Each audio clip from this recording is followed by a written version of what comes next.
भाग का अर्थ।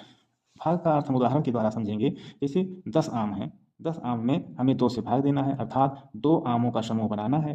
तो जब हम 2 आमों का समूह बनाएंगे तो 5 5 समूह बनेगा, अर्थात 10 में जब 2 से भाग देंगे तो भागफल 5 आएगा और शून्य शेष बचेगा। यानी कि 10 आमों को 2 आमों के समूह में अगर बांटना है तो हमें 5 समूह बनेगा 2 आमों का। इसी प्रकार 17 भागे 4 है। मान लो 17 संतरे हैं, 4 संतरों का समूह बनाना है, तो हम 4 संतरों का समूह बनाएंगे तो हमें 4 समूह प्राप्त होगा और 1 संतरा शेष बच जाएगा। अगला समूह हमें संतरों का बनाना है तो हमें 3 संतरे की और आवश्यकता है, क्योंकि 1 शेष बचा है, 3 संतरा और मिल जाएगा तो हो जाएगा 4 संतरा, और इस 4 से डिवाइड हो जाएगा 4, यानी कि कहने का मतलब यह हुआ कि हमें 4 संतरों का एक समूह और प्राप्त हो जाएगा और कोई भी संतरा शेष नहीं बचेगा।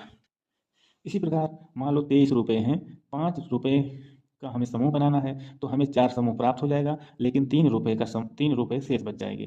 तो अगर हमको एक समूह और बनाना है तो हमें 2 रुपये की और आवश्यकता है। 3 रुपया और 2 रुपया मिला देंगे 5 रुपया हो जाएगा, और इस 5 से ये 5 डिवाइड हो जाएगा, अर्थात हमारा जो समूह होगा, अगर 2 रुपया और मिल जाएगा, 23 तो 25 हो जाएगा, और 5 रुपये का समूह बनाएंगे तो हमें 5 रुपये के 5 समूह प्राप्त होंगे। तो दोस्तों, भाग का अर्थ समझाने का यह तात्पर्य है कि जब हम किसी संख्या से भाग देते हैं, तो जिस संख्या से भाग देते हैं उस संख्या द्वारा हम जिस संख्या को डिवाइड करते हैं तो यह देखते हैं कि वह संख्या कितने भागों में टूटती है और कितना शेष बचता है।